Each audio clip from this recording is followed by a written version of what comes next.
ఏయ్ బోట్మెన్, నేను ఆ బోట్లో కూర్చుని నువ్వు ఆ బోట్ రోచేస్తుంటే ఎంత బాగుంటుందనుకున్నావు? ఎందుకో తెలుసా? నా చుట్టూ చాలా మంది ఉన్నారు. అందులో ఏ ఒక్కరితో కూడా నా ఆలోచనలు ఆశలు చెప్పుకోలేరు, చెప్పుకోవడానికి వీల్లేదు. ఒక్క నీతో తప్ప. ఆ రాజా ఉన్నాడే, చాలా మంచివాడు. ఎందుకు? ఆ మనస్సు పొరల్లోంచి అతనే నా కొడుకు అనే భావన కలుగుతుంది.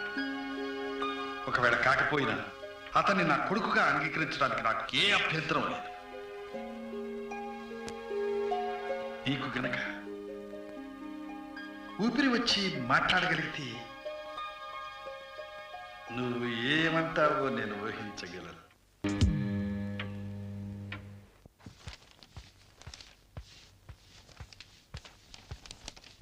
డాడీ, ఇవిగోండి అమెరికన్ కంపెనీ అగ్రిమెంట్ కోసం మీరు డిక్టేట్ చేసిన పేపర్స్. Very good. మీరు ఆ కాగితాల మీద సంతకం పెట్టిస్తే వాటిని వెంటనే డిస్పాచ్ చేయిస్తాను. అలాగే. కళ్ళజోడు ఎక్కడ? ఇదిగో. కళ్ళజోడు కింద పడిపోయింది.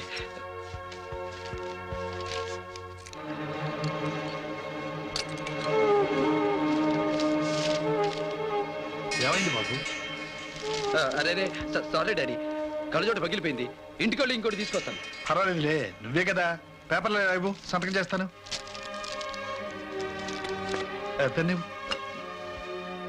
ఎక్కడా? ఓ ఇదిగో ఇక్కడ. పవర్ ఎక్కువైనట్టుంది.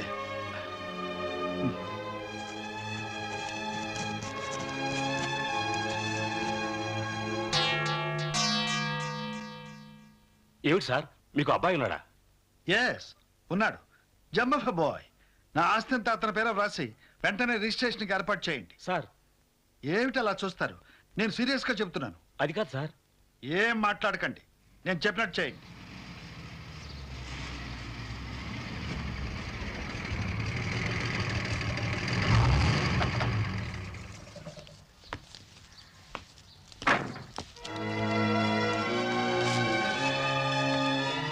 రాజా, నీకు శుభవార్త చెప్పాలని వచ్చాను. నేను మీకోసం ఒక శుభవార్త దాచుంచాను. అమీనా, చెప్పండి. ఈ క్షణం నుంచి మీ వ్యాపారాలు, ఇల్లు, వాకిలి, ఆస్తి పాస్తి అన్నీ ఈ రాజా సొంతం. చక్రవర్తి గారు, ఏమిటి మీరు అనేది? మీరు ఈ పేపర్ల మీద చేసిన సంతకాల ఆధారంగా కోర్టు వారిచ్చిన ఆర్డర్ ప్రకారం మీరు కట్టుబట్టలతో ఈ ఇంట్లోంచి వెళ్ళిపోవాలి.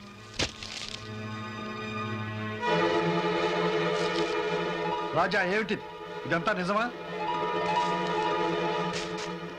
నీ మీద నమ్మకంతో కాగితాలు చూడకుండా నేను సంతకం పెడితే ఇంత మోసం చేస్తావా? మోసం అనే మాట అనడానికి కూడా నీకు అర్హత లేదు మిస్టర్ చక్రవర్తి. జీవితంలో ఎంతో మందిని మోసం చేసిన నువ్వు ఈ రోజున నా చేతిలో మోసపోయావు.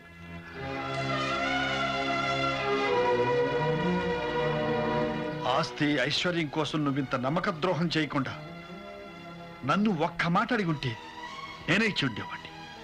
నువ్వు దానంగానో ధర్మంగానో పడేస్తే పుచ్చుకోవాలనే కోరిక నాకు లేదు. నిన్ను మోసం చేసి, ద్రోహం చేసి, నమ్మక ద్రోహం, వెన్నుపోటు అనేవి ఎంత దారుణంగా ఉంటాయో నీకు తెలియజేయాలని నేను ఈ పని చేశాను. నీ చేతికున్న వాచి, ఉంగరాలు, నీ జేబులో ఉన్న డబ్బు మొత్తం అక్కడ పెట్టి కట్టుబట్టలతో బయటికి రాడు.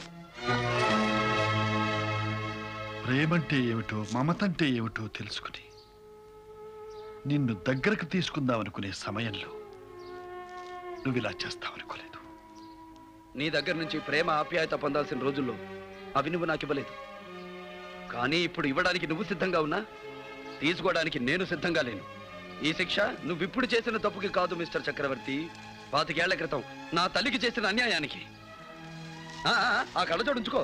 అది లేని కారణంగానే నువ్వు ఈ పరిస్థితికి వచ్చావు. Now get out.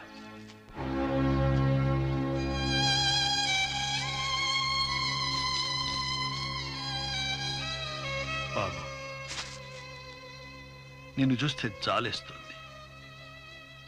నువ్వు గతం గురించి తెలుసుకున్నావే తప్ప గతంలో జరిగిన నిజమేమిటో, అబద్ధమేమిటో, తప్పేమిటో, ఒప్పేమిటో తెలుసుకోక ఎవరో చెప్పిన మాటలు విని నన్ను ఇక మాటలతో నమ్మించాలని ప్రయత్నించుకో. Get out. నాన్న నో!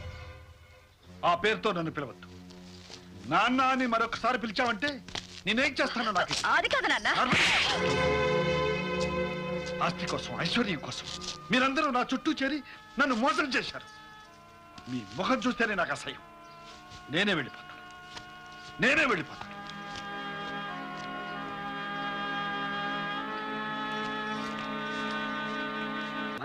నీదే ఎంతకాలం పేదరికంలో కష్టంలో దీనంగా బ్రతికిన నీకు నీ కన్న కొడుకు ఇచ్చే కానుకమ్మా ఇది. రామ్మా, లోపలికి వెళ్దాంరా. నీకెక్కడిదిరా ఇంత ఇల్లు? కాస్త కాలంలో ఇంత ఐశ్వర్యాన్ని ఇంత అంతస్తు